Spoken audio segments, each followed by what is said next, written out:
Sveiki visi, šalta kava ir DeFi, naujas epizodas, penktadienis, Liepos galas, perėsim į rugpjūtį.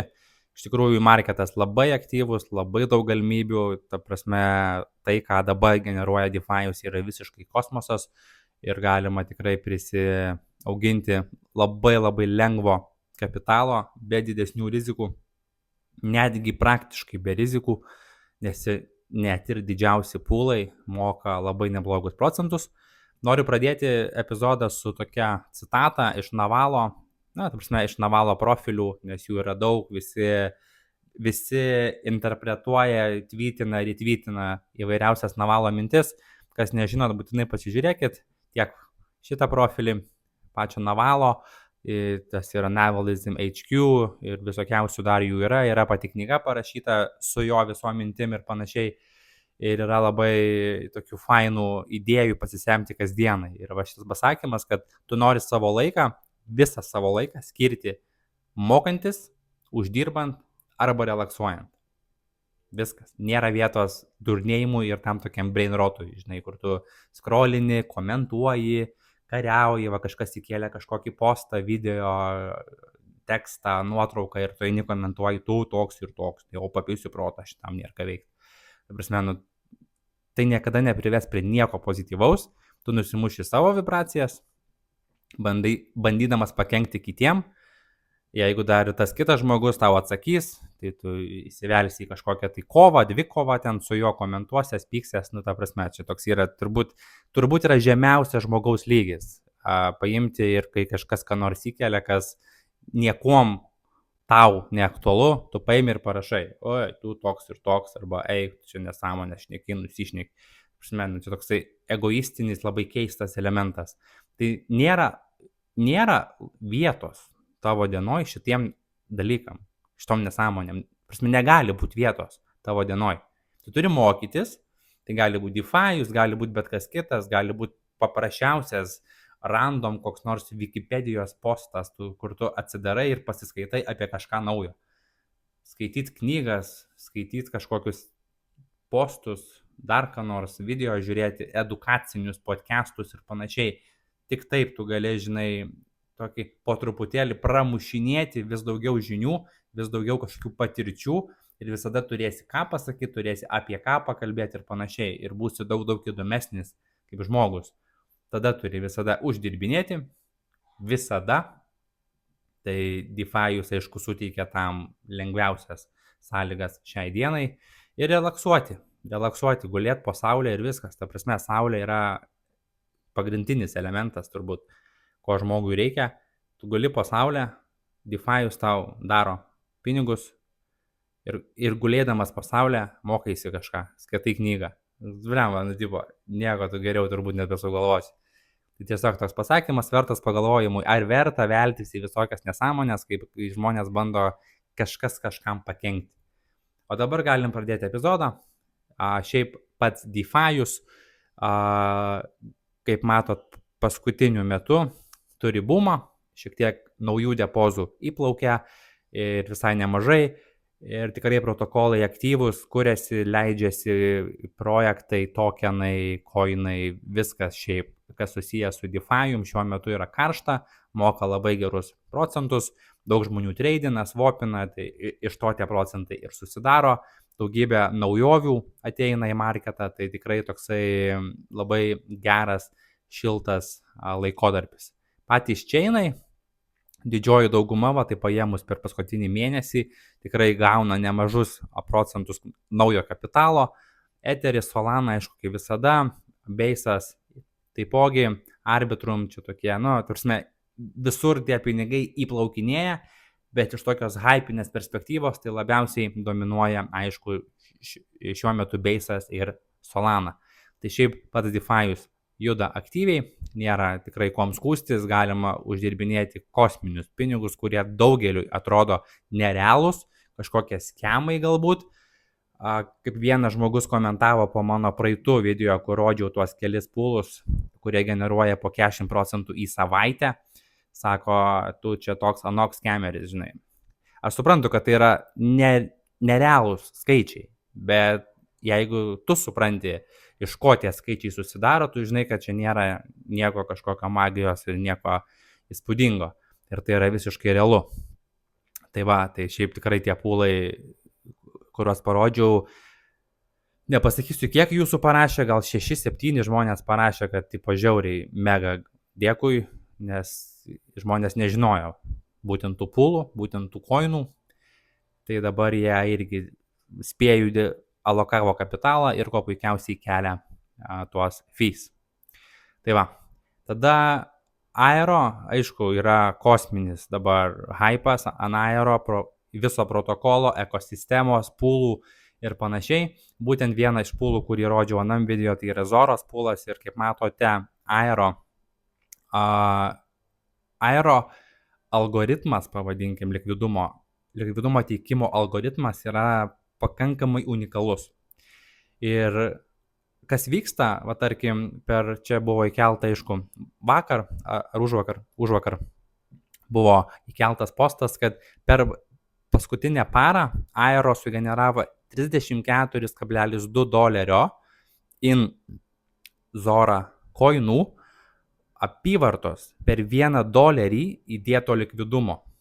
Kai visose kitose pūlose, kaip pavyzdys, kaip Jeva palygino su Uniswapu V3, jisai generuodavo 625. Tai likvidumas tikrai ant Aero protokolo veikia šiek tiek efektyviau ir žmonės tą mato ir alokuoja kapitalus tenai. Ir nors ir TVL-as yra mažesnis, bet volumai ir tai, kaip yra naudojamas tavo likvidumas, yra žymiai efektyvesnis ant aerodromo. Ir dėl to vienas iš tų pūlų, ką rodžiau, būtent šitas ir buvo. Ir netgi šiai dienai šitas pūlas dabar, šią sekundę, generuoja 745 metinių, tai yra 14 savaitinių. Dar ryte buvo turbūt 3 kartus tiek. Tada buvo nukritę, vėl labai stipriai šokinėja.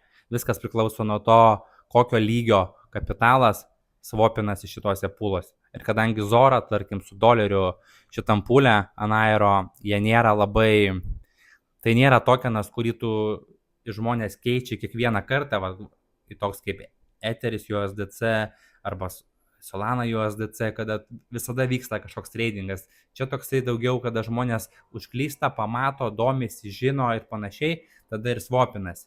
Ir tie swapai, kiekvienas swapas iš tikrųjų sugeneruoja labai nemažą šuolį in fees. Ir būtent dėl to, va, tie skaičiai 5% į savaitę buvo ir 120%.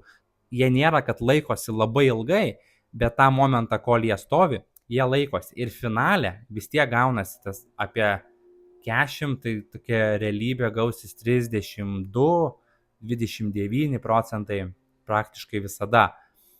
Tai dabar šią sekundę yra prikaupta $27 nuo 300 depozo, tai būtent šitam yra 230 ir prikaupta yra 25. Čia šitas pūlas, jis labai neaktyvus yra palyginus. Tai didžioji dalis va šitos sumos yra prikaupta būtent iš šito vieno pūlo per maždaug parą laiko. Net ne, apie parą laiko, nes biškai buvo modifikuotas range'as.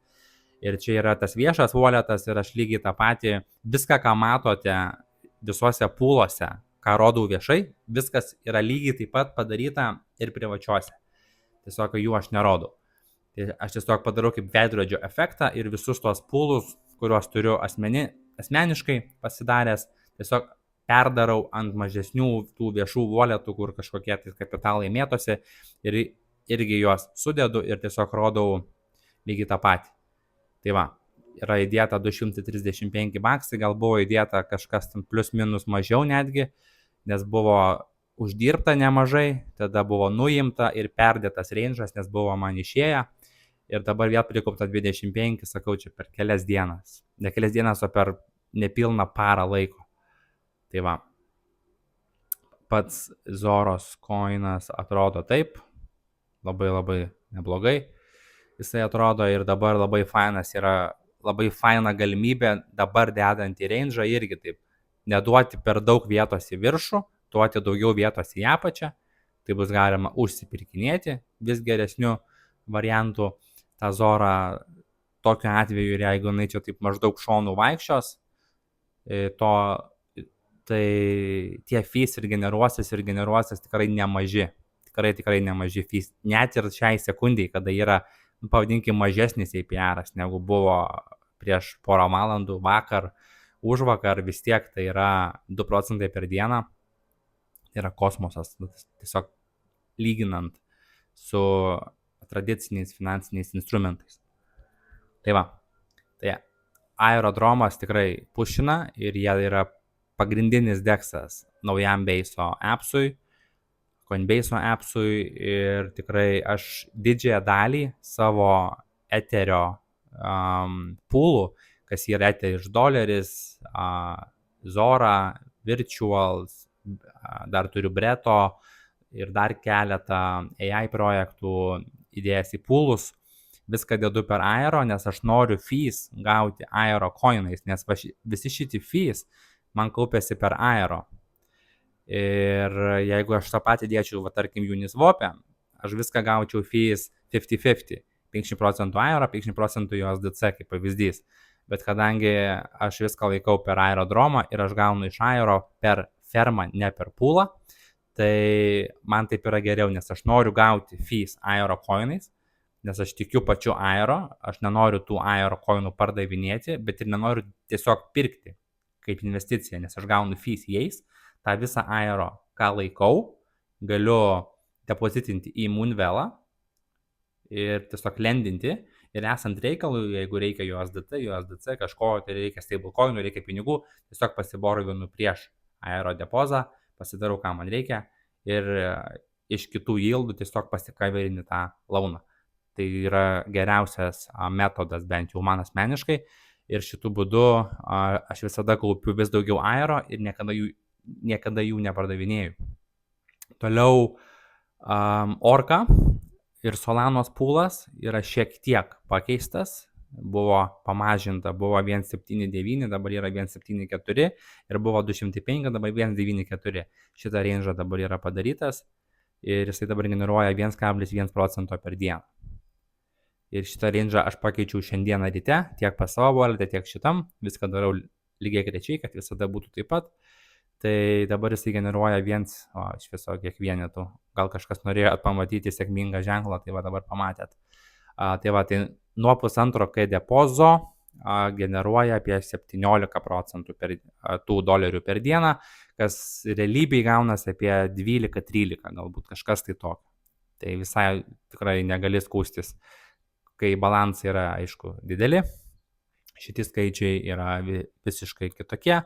Tarkim, būtų kart 10 ir čia irgi būtų kart 10 ir jau galėtum labai neblogai savo leisti gyventi.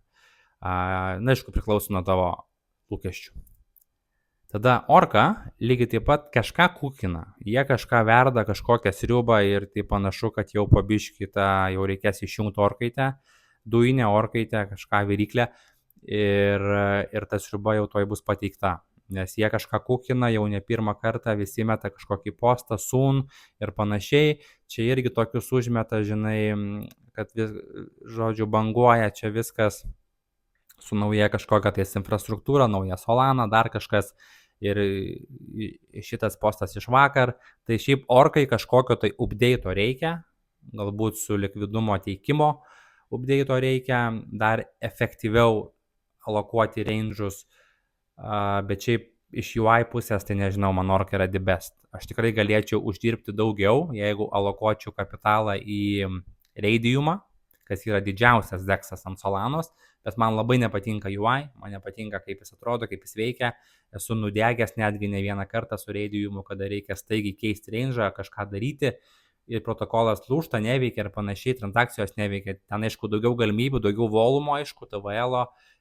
Šiaip nesvarbu TVL'as, bet volumų yra daugiau Radiume, bet aš geriau rinkuosi komfortišką pozicijų valdymą Orkoj ir mažesnius procentus, bet bent jau žinau, kad Orca visada veikia. Nesvarbu, Solana lūžta, nelūžta, Orca visada idealiai veikia man visus tuos metus anksčiau, 2-3 metus atgal ir lygiai taip pat idealiai veiks, manau, ir į priekį ir ypač dar jeigu jie kažką kukina, kažką naujo, tik tai smagu žiūrėti.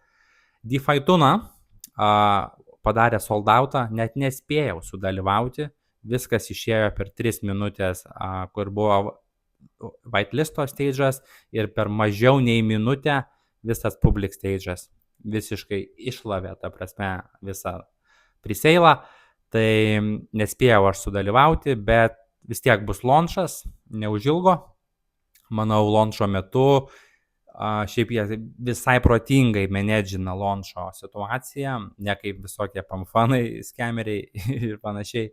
Tai visi turės galimybę steikinti savo tuną ir lygtais netgi by default. Jinai yra steikinama ir tu turėsi galimybę apsispręsti, ar nori unsteikinti ir išsivesti walletą iki launcho. Ir jeigu nuspręsi tą daryti, bus vienos paros, tai yra 24 valandų cooldownas ir tada galėsi pasimti. Tai jie tą tokį sell pressure tokiu būdu bandys kontroliuoti, bet vis tiek manau, kad tas launchas, initial launchas bus geras, tada bus masinis pullbackas, taip pat kaip ant Pumpfano buvo ir ant praktiškai visų launchų, kurie vyko anksčiau, nuo 2017 ICO visos eros, visada initial launchas, jeigu projektas hypinis būna geras, tada būna masinis pullbackas žemiau entry price'o didžiosios dalies ir tu ten gali užsisemti ir užsipirkti tų assetų tiesiog pigiau.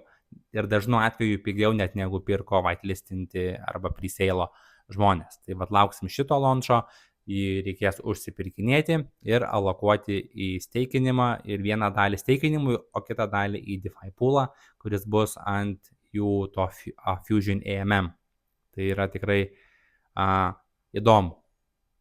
Toliau, Etherio daily gas usage, čia prieš porą dienų yra postas įkeltas, buvo pasiektas rekordas, didžiausias rekordas per vieną dieną buvo sunaudota šitas skaičius gaso, tai Etheris tikrai irgi labai aktyvus, ant DeFi'aus ypač, ir taip žiūrint į šitą reikalą, galima iš karto alokuotis į šitą reikalą ir žmonės vėl ir veilai, ir ne tik veils ir panašiai grįžta ir skolinasi per Etherį. Skolinasi per Etherį ir ta prasme yra masiniai augimai skolinimosi prieš Etherį, tai žmonės tikrai vėl depozitina atgal į AVE, prieš Etherį skolinasi arba skolinasi patį Etherį ir deda jau jį kažkur kitur, alokuoja greičiausiai per Etherio chainą, per ERC20, ten tu depozitini, tarkim, rapintą bitcoiną, prieš jį skolinęs Etherį ir Etherį dedi į DeFi poolus ant base'o, ten yra geriausi procentai ir čia yra geriausias turbūt šiai dienai ėjimas, turint didžiulius kapitalus, neparduodant savo assetų, daryti kosminį yildą, tai ta prasme čia toksai labai gerai sutampantis dalykas, nes lygiai ta pati diena ir tikrai Etheris nemiega, nemiręs, toli gražu iš tikrųjų nuo Etherio mirties ir base'as visą tą dalyką iš tikrųjų traukia ir gelbėja. Aišku, didžioji dalis visų transakcijų, visko yra base'as, arbitrum ir visas tas real world asset tokenizacija, kuri vyksta kartu su Etherio pagalba, ne ant pačio Etherio, ne ant ERC20 dažniausiai, bet visas kaip sektorius, kaip asseto grupė, visi layer 2 ir visas RVA sektorius irgi vyksta dalinai, didžioji dalis bent jau ant pačio Etherio. Tai yra sveikintinas dalykas ir tikrai Etherio poolai dabar irgi yra wow. Juda, kala, žiauriai gerus procentus, taip netgi iš tikrųjų atsidarom šitą, atsidarom poolus, galim tiesiog užmest akį, ETH, USDC, ką jie gero turi, fermos, oi.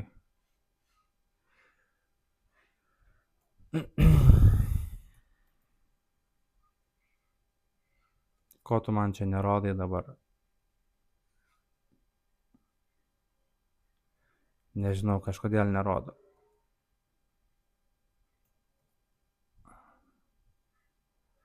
Nu, tai pala, gal susirasim tiesiog taip tada.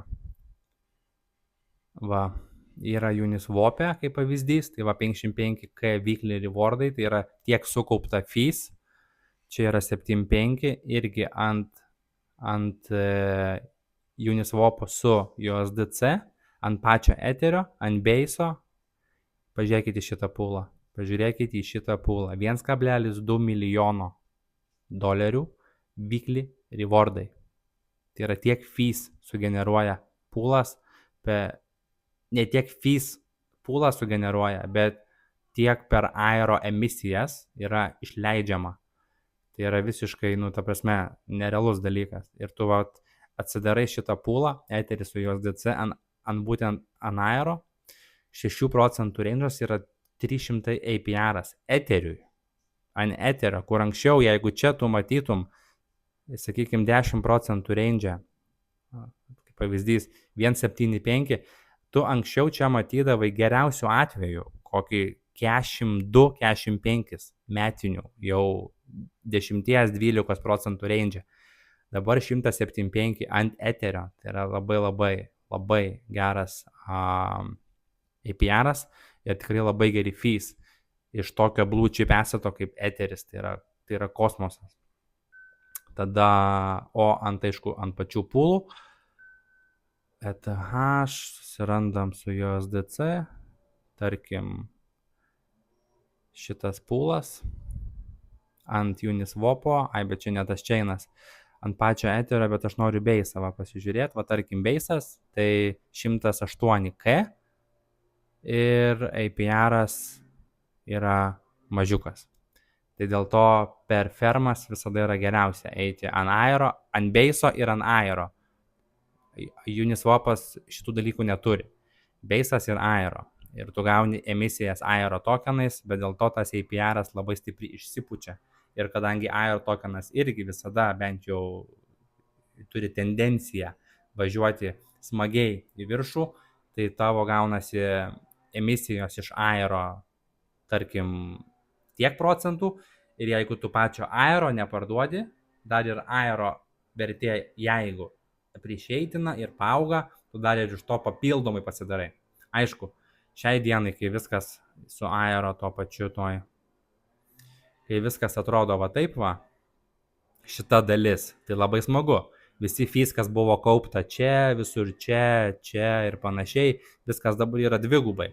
Dėl to aš neparduodu nei vieno savo aero ir aš dabar realiai viską, ką sukaupiau iš fees, čia, kažkur tai iš čia, net ir čia ir panašiai, bet daugiausiai, kas buvo sukaupta šitam range, dabar yra iš esmės dvigubai. Netgi šiek tiek daugiau negu dvigubai. Nieko nedarant, tiesiog lendinant savo aero. Aišku, čia buvo toks etapas, čia visa marketė, aišku, tas buvo, bet nuo 2 iki 27 centų aero važiavo į apačią, bet aš kadangi dalyvavau DeFi ir rinkau fees visą laiką, ties čia, tu visada rinkai fees. Aero coinais jų nepardavinėjai, juos lendini, tai finale pasibaigus visam šitam šūdui, visam šitam nekokiam ciklui, tu vis tiek išsidvigubini ir jeigu tu rinkai didžiąją dalį fees čia, kažkur čia, prie $3, $5 ir panašiai, čia tarkim nieko neberinkai, arba rinkai šiek tiek mažiau, kažką darei, nedarei, dabar prie vėl 8-9 centų tavo average buy-in price'as, iš ko tu surinkai fees aero, vis tiek gausis jau praktiškai daugiau virš break-even tavo. Priklausomai kiek tu ko rinkai ties čia ir kiek rinkai ties čia. Bet iš mano perspektyvos, aš aero sėdžiu tikrai jau nuo labai labai senai, tai viskas, ką aš pririnkau čia, per visą šitą laikotarpį, dabar aš tikrai esu geram pliuse. Nes labai daug fees buvo pririnkta čia, šitoj zonui, nes viskas buvo nugriuvę ir tada pradėjo grįžti atgal, viskas pasidarė labiau hot. Tai daugiau fees generavo šitose vietose. Tai čia tik džiaugtis, taip sakant, šitų dalykų. Tai būtent jeigu jūs irgi dedate poolus ant Etherio, ant Base'o ypač, tai dėkite per aero protokolą, gausite ne fees, bet aero emisijas, bet finale tas APR gaunasi žymiai geresnis ir didesnis, dalyvaujant fermose aero, o ne pūluose, tarkim, Uniswap. Tai va, kas dar? Ave, aš norėjau su Ave parodyti daugiau biškį. Va, Ave launčinasi V4, dabar Ave turi V3 versiją viso protokolo, launčinasi į V4 ir iš tikrųjų jie turės labai nemažai naujų update'ų, tai tikrai labai laukiam. Visų pirma, turbūt pagrindinis tai yra likvidumas. V3 dabartinė versija veikia per market, reiškia, kad yra chainas, tarkim Base'as, Etheris, Arbitrum, Optimism, dar kažkas. Ir tu kiekvienam, tu prijungęs tą patį walletą, gali aišku šokinėti tarp chainų, bet alokuojant kapitalą, jeigu tu tarkim įmetėjai 10 000 vertės Etherio ant Base'o, tai tu tik tais Base'o markete gali ir skolintis, tarkim, USDT, USDC ar kažką kitą, ką tau reikia. Ir nesvarbu, kad tu, tarkim, turi dar įmetęs dar 10 000 ant Arbitrumo, dar 10 000 ant BRC20, niekam neįdomu, tu gali skolintis tą marketę, kuriam tu esi walletą prijungęs ir esi pasitransferinęs chainą. Bet dabar tai bus unified per chain, gaunasi, kad jeigu tai yra vienas chainas, tu gali būti sumetęs skirtingose layer 2's, skirtingus depozus ir tau skaičiuos vieną didžiulį borrowing power. Tai čia yra labai sveikintina. Kada jisai pasilončys dar nežinau ir ar pilnai padarys taip, kaip bent jau žada, irgi nežinau, bet šiaip Ave dirba labai profesionaliai, tai manau, kad padarys. Ir tu galėsi mesti Etherį ant Base'o, Etherį ant Arbitrumo, USDC ant RC, tarkim, ir visas bendras bundle of assets bus skaičiuojamas į tą borrowing power. Ir tau nereikės mėtyti per skirtingus kapitalus ir skolinti skirtingose vietose. Tai bus labai sveikintina ir aišku, jie pradės launchinti RVA assetus, tai naudos skirtingus third party partnershipus ir skirtingi real world tokenized assets, tai yra kažkokie tai tokenizuoti assetai bus galimi palikti kaip collateral ir vėlgi prieš juos skolintis. Taip pat kaip dabar yra ant Kamino Solanoje, tu gali, tarkim, pasisvopinti USDC į akcijas, Tesla, ten Apple ir panašiai, ir laikyti tas akcijas, kurios yra sintetinės, jos nėra realios akcijos, jos atspindi akcijų vertę, bet iš esmės tai yra, pavadinkim, akcija. Ir tu gali palikti savo akcijas kaip užstatą ir prieš jas skolintis, tarkim, stablecoinas, Solanas, dar kažką dalyvauti kažkur DeFi ir panašiai. Tai yra vėlgi sveikintinas dalykas, naujovės ir panašus elementas ateina ir į Ave. Tai gali būti akcijos, galės būti US bondai, obligacijos, dar kas nors, real estate tokenai, dalis Lambo, dalis kambarys Dubajaus buto, dar kokia nors dalykas, bet kas tokenizuota, galės būti palikta kaip collateral ir prieš jį galėsi skolintis, jeigu tau reikės. Priklausomai nuo to, kokio tipo assetus Ave listinguos, bet taip žiūrint į plačią ateitį, tai viskas bus tokenizuota iš esmės ir bet koks tas dalykas bus galima jį depositinti kaip užstatą ir prieš jį skolintis. Netgi jau pradėjo eiti kalbas, ypač Amerikoje, po Genius Acto pasirašymo, kad ir bankai pradės leisti kaip collateral gauti paskolą namui, dar kažkam, kad tu kaip užstatą paliksi savo kripto. Tai yra vėlgi toksai, pavadinkim, tradicinis DeFi'us, tas DeFi'us elementas, kai tu palieki kripto, pasiemi USDT, pereina ir į tradicinius finansinius elementus ir finale viskas susijungs į vieną, mano manimu.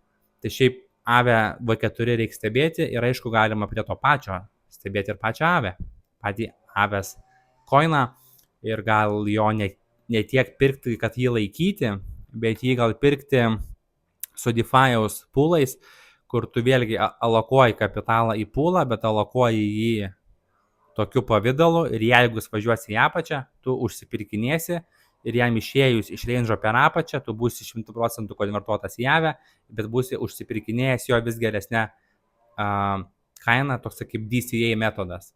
Ir dar aišku, mainais šalia to gausi fees.